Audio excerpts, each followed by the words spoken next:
নমস্কার। যুগান্তর ভগবান ছাড়া কাউকে ভয় করে না। আজকের মেইন আপডেট হচ্ছে যে সন্দীপ ঘোষের বাড়ি সংক্রান্ত যে অভিযোগপত্র আমি জমা করেছিলাম কতটা কি হলো, আপডেট হলো, মানুষ অনেকেই জিজ্ঞেস করছেন।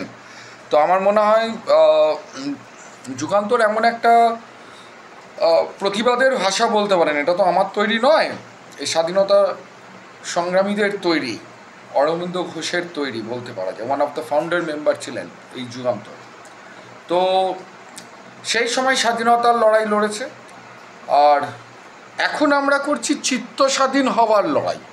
তো যাই হোক, আমি বেশি বকবক না করে, সময় খুব মূল্যবান একটা বিষয়, কি হলো সন্দীপ ঘোষের যে ফাইল, তো অলরেডি রিপোর্ট এসেছে এবং আমি নিজে আজকে গিয়ে ডিজির কাছ থেকে অর্ডার করিয়েছি। সেটা হলো যে ওরা ভেতরে ঢুকতে পারেনি, বাড়ির ভেতরেতে। আপনারা জানেন যে কলকাতা কর্পোরেশন খুব চাপের মধ্যে থাকে, ওদের ইঞ্জিনিয়াররা বেশি ঘাটাতে কেউই চাইছে না, কেন সন্দীপ ঘোষ যে সরাসরি সরকারের একদম কি বলবো, ভালো বাংলাটা ঠিক আসছে না, তো স্নেহধন্য বলতে পারি। তো সেই কারণে তাকে সব দিক থেকে আর কি সাপোর্ট করে মানে জড়িয়ে রেখেছে। জানি না এই ভদ্রলোকের কি এত গুণ আছে। গুণ কিছুই না, প্রচুর কোটি কোটি টাকা মাল তুলে দিয়েছে কোনো একটা জায়গায়, এটাই হচ্ছে গুণ। তো নুন খেয়েছ তো গুণ গাইতেই হবে, এটাই হচ্ছে ব্যাপার। তো বিষয়টা যেটা হলো যে তিলোত্তমার হত্যা, এটাই হলো মেন ইস্যু, এবং তার ফলে ওর বাড়ির যেটুকুনি বেআইনি অংশ আছে সেটাকে ভাঙতে হবে। এই লড়াই যুগান্তর আমরা লড়ছি। তো আজকে ডিজিকে অর্ডার পাঠানো হয়েছে।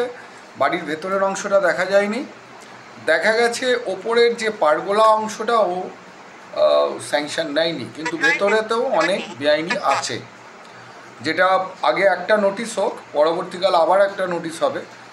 যুগান্তর ছাড়বে না, যুগান্তর একটা হলেও হাতুড়ি ওর বাড়িতে মারবে, এটাই মোটামুটি ইচ্ছে। জানি না লড়াই কি হবে।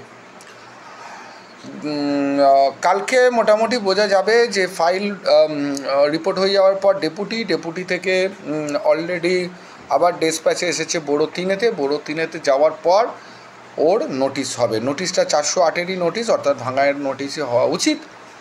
এখন যেহেতু খুব সরকারের একদম প্রিয় পাত্র হলো এই সন্দীপ ঘোষ, তাকে নিশ্চয়ই বাঁচাবার চেষ্টা করবে, এটাই স্বাভাবিক।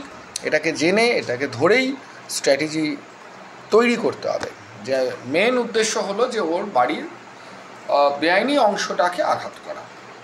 এবার অনেকেই আমাকে বলে, অংশু পারবি, যেখানে সরকার ওর সাথে আছে। তো আমি তাদের বলি একটা কথা, পাণ্ডবরা 5 জন ছিল, কিন্তু কৌরবরা অনেক বড় বেশি ছিল। তো না পারার মধ্যে এমন কিছু নয়। তো দেখা যাক কি হয় আগামীকাল। ওকে।